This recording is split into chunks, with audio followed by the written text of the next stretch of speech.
Welcome everyone, Costin here with a discussion about Total War and a discussion about Creative Assembly. Now, recently I got into contact with a former Creative Assembly developer. Someone who had worked in the company until rather recently, had left the company, and had specifically worked on Total War. So I did manage to get a certain perspective on what exactly has been going on in Creative Assembly as of late, and a perspective on recent events. Events regarding Pharaoh, events regarding Warhammer, even information about exactly what ended up happening with Free Kingdoms. And this is what I want to talk about in this particular video. Just some of the important points from that conversation. Now, they were unwilling to go into certain specifics. They were unwilling to go into too much detail about certain issues, because obviously legal consequences if they did, and Creative Assembly found out who they were. But all the same, it was certainly an interesting conversation to have on various subjects regarding Total War, regarding Creative Assembly. Especially because it's from someone who, until very recently, again, worked in CA, and didn't necessarily have a great opinion about what's been going on. Now, certainly there have been other leaks. So you look at people like Bellular, you look at people like Voland, the information they've gotten on the subject. Now, when it comes to these kind of videos, when it comes to these kind of leaks, if you will, I would always take them with a grain of salt, regardless of where they're coming from. For a couple of reasons. One, no one person in a company has the full picture as to what's going on. Everyone has their biases, of course, on the subject. There might even be an agenda when it comes to these kind of things. Though I have to say, when we're talking about like this kind of information, when we're talking about people talking with developers, anonymous developers, I have to say that Creative Assembly right now, if things are wrong and things are not necessarily how they're being portrayed out there, well, Creative Assembly's handling of the situation at the moment has not exactly contributed to their reputation in a positive way.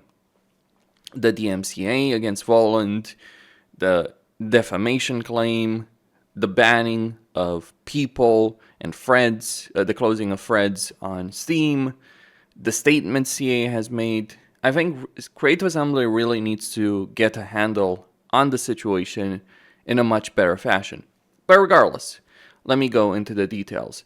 Now, I'm going to start with actually what was the last thing me and this person discussed. And that was actually on the subject of Bartholomew, the very spicy subject. Now, here's what they had to say.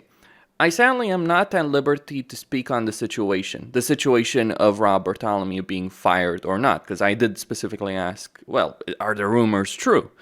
But I will say that from my interactions with him, he is a well-conducted man who just wants or wanted to see the best in the game. I do hope, if the rumors are true, that he continues his career in the genre, and I do not feel the community hatred is at all warranted. I believe it's something that should not have even been made aware to the media, whether true or not, before anything was known for sure. But at this point, the media have turned whatever situation may be true into speculation amongst the other side. Kind of feels like a marketing-fed war in the best wars. Now, obviously, my reaction to hearing a statement in this one, I was actually a bit surprised, but not necessarily completely so, because you have someone like Darren Total War, who worked for CA, has been public about it, who actually did talk in kind of positive fashion a bit about Bartholomew. So I kind of asked the questions like, okay, so do you feel that he was just someone that was used like as a sacrificial lamb, if you will, someone who was being put out there to take the fall for it, so to speak? Or was he actually someone responsible for the decisions made in Creative Assembly, specifically related to DLC? Because one of the leaks we have gotten, some of the information we've gotten, is that Bartholomew has been one of the people, not the chief, one of the chief people responsible for the current DLC practices we've seen from CA. This is something that's been leaked. So I specifically asked about that. Okay, it's like, well, you're talking positive about Rob Bartholomew, but beyond the obvious public statement, which has turned a lot of people against him from the Total War community, there's also leaks indicating a less than positive picture surrounding Rob Bartholomew. Well, here's what the developer had to say. He very much felt to be a sacrificial lamb, sadly. He was an amazing guy to talk to when I needed. I feel he took the blame more than anything. Sadly, I love to point out who it was exactly, but it all felt very much above my head as to where the nickel and diming came from, and it's been a detriment on the company. But I couldn't confirm nor deny his personal desire for it. I feel he may have had a hand in it, but I don't feel he's the sole blame either. Now, personally, my perspective on a statement like this, it's true to some extent. Like, DLC practices and the decision making in Creative Assembly, the issues that Creative Assembly has, like, I feel like with gaming, we've had several companies over the years, and we've had several situations over the years where people just like to want to point their finger at a particular person in that company and say they're to blame for everything. Now, to some extent, maybe it's true, maybe it's not, but it's never really that simple. Like, one of the bigger examples, and one that probably has the most truth to it, is like Activision Bobby Kotick, right? A lot of people want to make Bobby Kotick the devil, and to be certain, he hasn't earned himself a very positive reputation, but blaming Bobby Kotick for a lot of the things that have happened, specifically with Blizzard games, that's not quite accurate with regards to, at least based on what I know, to what exactly has been going on. So, yeah, Rob Bartholomew, he may be responsible, he may not be responsible, but he is the sole person that is responsible for exactly what's been happening in Creative Assembly. Now, I admit I was a bit surprised, again, by someone more or less defending Rob Bartholomew, given, the very public statement Rob Bartholomew has made, as well as what leaks have indicated, but maybe not so surprising after all. Now, the next thing that came up, of course, and actually how the conversation started, was with regards to responsibility about the current situation, because the current situation for Creative Assembly isn't a great situation. So I was curious, like, okay, what do you think happened? Who do you think is to blame? Who do you think is responsible? Here's what they had to say on this. Honestly, in the best words I can provide, from my point of view, the Whigs got to something that had an excellent start, a major upbringing, and then crumbled like a wet cookie. Now, to break that metaphor down into the finite details, the bigwigs, suits, bosses, CEOs, board, whatever name they got money to their heads. Now, it's not just Pharaoh that happened, and one of the things that was mentioned, like Pharaoh, is a disaster for Creative Assembly. It was a variety of others, as well as projects that got shafted or used as marketing schemes to bring about some level of attention to the company due to Warhammer dying off. Anything we did as developers was not good enough, wasn't the right way, or whatever excuse I personally felt they could come up with. In the end, really, when the money is held over your head, you do what you need to, but many have left or been laid off from the company now. Now, this does match what other leaks have indicated, that it is the people in charge of the company that are responsible for what's happening, like management is responsible for what's been happening in the company. And yes, a lot of people have been laid off, and quite a few people have also left from Creative Assembly, given recent events in particular. Hyenas being cancelled has led to hundreds of people from Creative Assembly being removed from the company.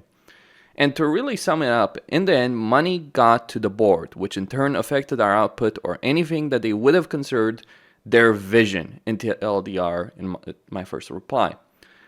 Now, I believe a lot of it stems from the top and trickles down, like with respect to responsibility. When my boss was having a bad day, I was having a bad day, which meant the janitor was having a bad day.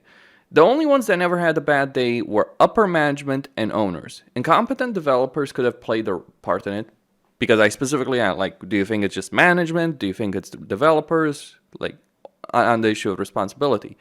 But I feel the developers work hard on what they do.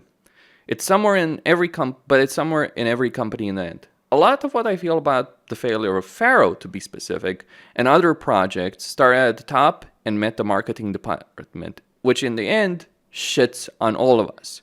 This is where things kind of took a turn in perhaps a bit of an unexpected direction.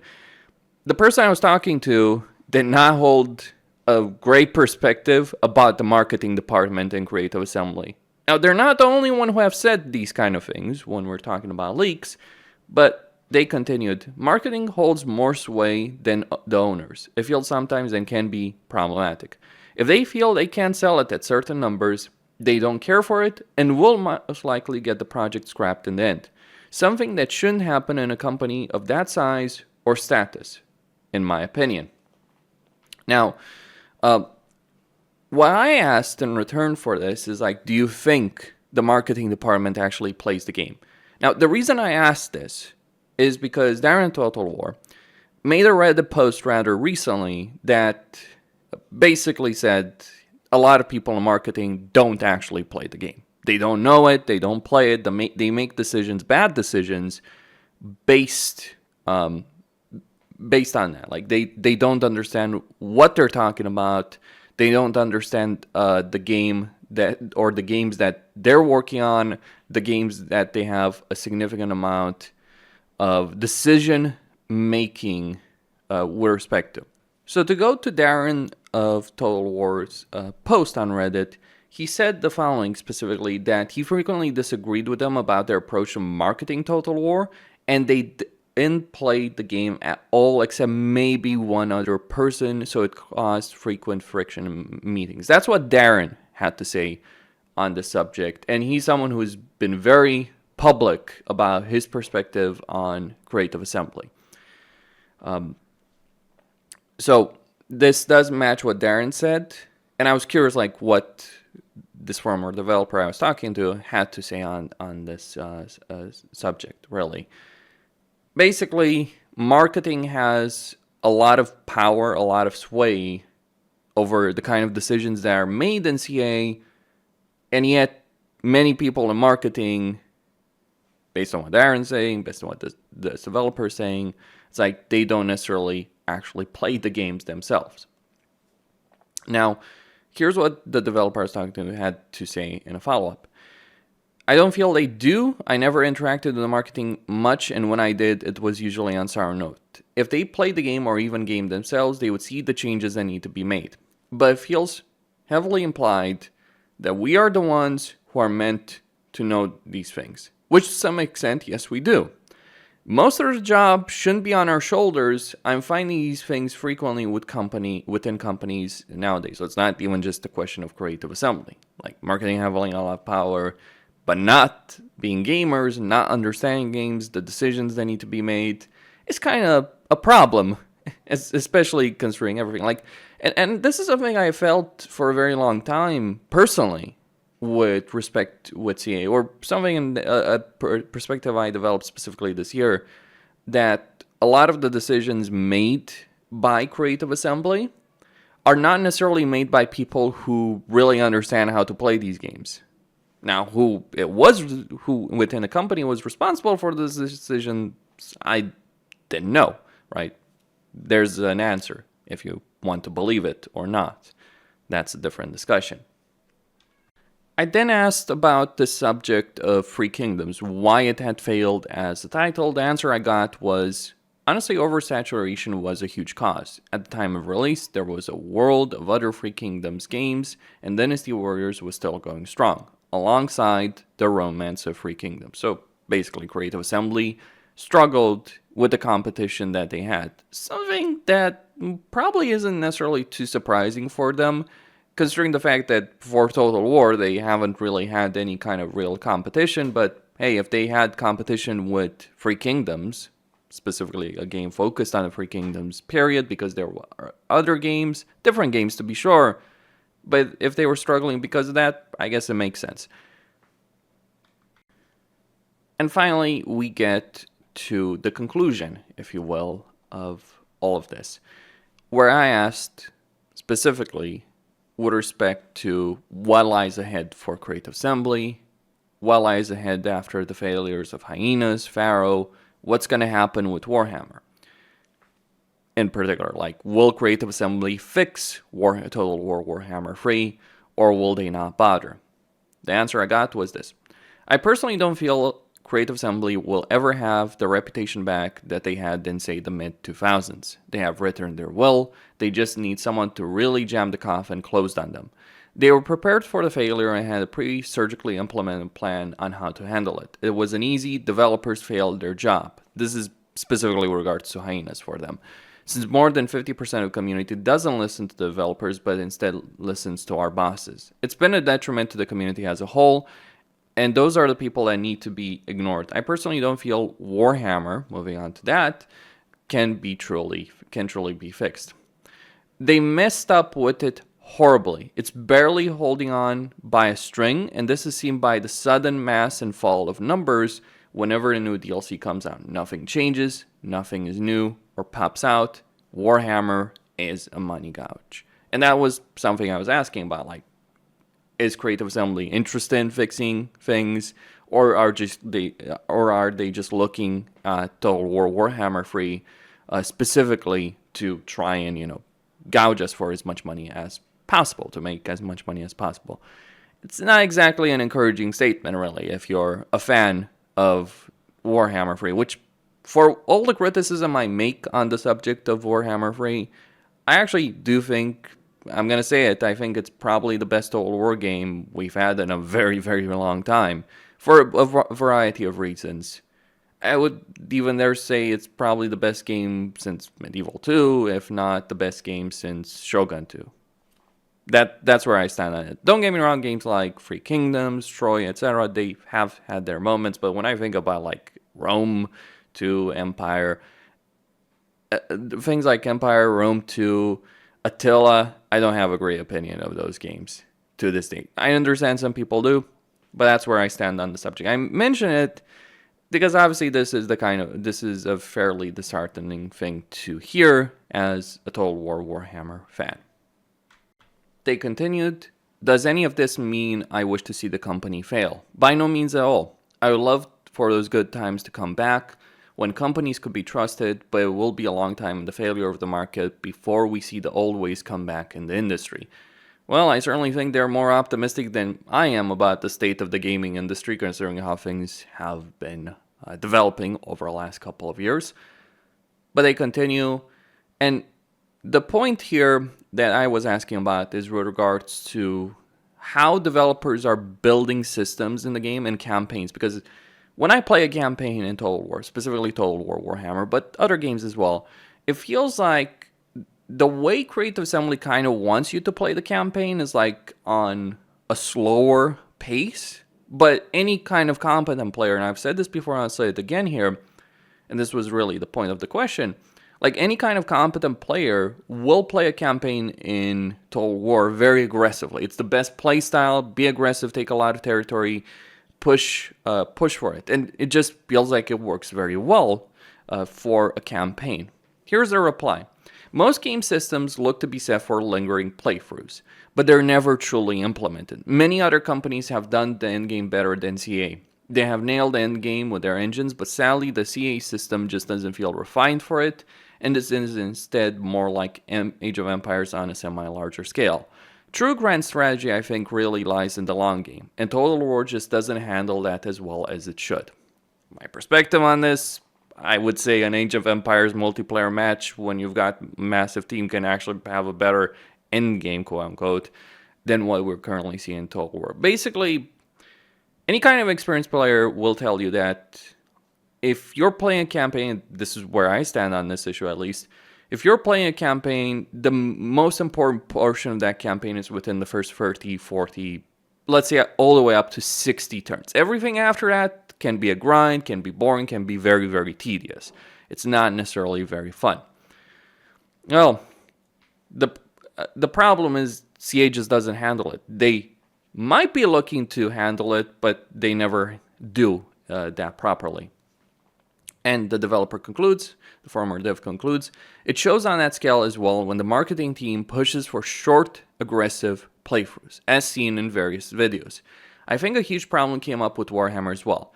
It's not a game that should have been done immediately. I think a lower scale fantasy game genre would have been a better start for them to get into. They focus too much of their time on Warhammer and funds, and it's become a detriment to the company as seen in DLC prices. Considering Warhammer, Total War Warhammer as a series as a detriment to the company, well, that's certainly an interesting take, considering that Total War Warhammer has made Creative Assembly a significant amount of money. But it does reflect, perhaps, the problems that Total War Warhammer has caused for the future, because there's only so many Warhammer games that Creative Assembly will be able to make. And of course, the problem for Creative Assembly is, what do they do once they move past Warhammer? Are they just going to make Total War Warhammer games going forward? Sure, there's potential. Think of things like Age of Sigmar, Old World, when that fully comes out during that particular time scale. I imagine Creative Assembly does have work ahead of them in the Warhammer universe, but it is a problem for them to move on and make, say, another historical Total War. They've tried over the years, but it hasn't necessarily ended that well for them as a company. Either way, that's about it. That's what this person had to say and my perspective on it.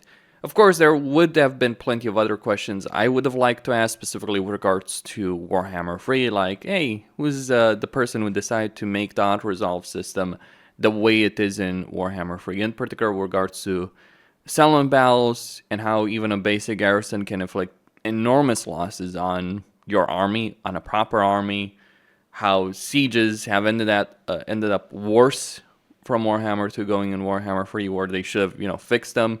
One of the problems with that, by the way, is what CA decided to do is like, oh, let's redo all the settlement layouts. Okay, great, fantastic, but let's also ruin the settlement layouts by making it buildable towers and barricades everywhere. Fun experience, really. And if I ever got to talk with someone that had worked on Shadows Change, the first question I would ask is like, what were you guys thinking about when you decided not to, in any way, shape, or form, really improve Kislev or Kairos Fateweaver? Like, really, what the hell was up with that? Like, sure, it's not like Kislev hasn't been one of the worst races to play in the game since the very launch. Actually, all the Warhammer 3 baseline races, with the exception of Cafe, have been pretty horrible to play. And it's kind of funny when you think about Shadows of Change, because the one race that actually got genuine improvements is Cafe, the race that needed the least. The races that actually needed improvements, Kislev and Siege, got pretty much squat. Like, the Changeling campaign is, I think the Changeling probably is the most unpopular campaign to play. But obviously there's a lot of questions I would have liked to ask, a lot of things I would have liked to talk about, just wasn't able to do so. Maybe, who knows, I will do so in the future. Now, before I end the video, I do need to mention that I was rather reluctant to make it in the first place. The reason behind that is Creative Assembly's actions towards content creators in general for quite a few years now haven't been all that great, but especially recently. Also, their handling of the entire situation on Steam, banning people, locking threads, issuing statements that pissed a huge number of people off, that hasn't been a great situation. And really, in a lot of ways, Creative Assembly has dug their own grave on this subject. And in particular, you have the situation involving Volant, and also Legend of Total War as a result of that. Now, I am no fan of Volant, to put it lightly. In fact, I intensely dislike the guy. Why? Well, I think you can figure out. Just check his Reddit. You might understand why there's a huge number of people in the Total War community and a huge number of content creators that really dislike the guy. But here's the thing. Creative Assembly issuing a copyright strike, or trying to do so, and YouTube themselves stepping in saying, no, we will not allow this. We will not allow you to abuse the copyright strike system in such a fashion. That is, by the way, fairly exceptional. But Creative Assembly trying to do that, or Sega trying to do that, or both of them trying to do that, and then the defamation claims, that is not a great situation. Because it's setting things up on a slippery slope. It's setting a precedent that isn't a great one. It's pretty revealing about Creative Assembly's priorities on the subject. And it's a problem when someone is talking about leaked information, when people that worked in the company or are working in a company are contacting a content creator, and our content creator, regardless of who they are, decides to make a video about that kind of information. Creative Assembly is trying to shut them up, basically. And Legend of Total War did take a stand on this, despite Volan's reputation, which is, by the way, a deserved reputation. But Legend of Total War took a stand on this against Creative Assembly's actions. And what ended up happening for Legend is that what happened for him is Creative Assembly finally fully blacklisted him. I mean, it had already been done, like a kind of soft blacklist, I would say, before that. But basically, CA severed more or less all ties with Legend. Not a great look, not a great handling of the situation. I understand the animosity towards Voland, and some people might be asking why defend Voland. Again, slippery slope, doesn't create a great look on things, and it makes me wonder as a content creator, like, if I can even talk about this without, having my channel shut down, having a copyright strike, or anything like that. Probably not, but hey, if this video disappears or my channel disappears, you have an understanding why. And I think Creative Assembly really needs to do a better job, regardless of anything else. One of the things Creative Assembly needs to do better in this situation, with everything that's happening recently, they need to do better at communication, they need to do better at PR, they need to do better at community management, because what's been happening over the last 2 months has been a bigger disaster than anything content-wise with regards to any of their games, Shadows of Change or anything like that, or Pharaoh or Hyenas. Just their handling of the situation has basically been to pour gasoline on the fire. There's a saying, they don't catch you on your actions, they catch you on the cover-up. That's really something that I think applies in this situation. So Cosine here signing out. Don't forget to subscribe, like, and enable notifications, and stay tuned for more.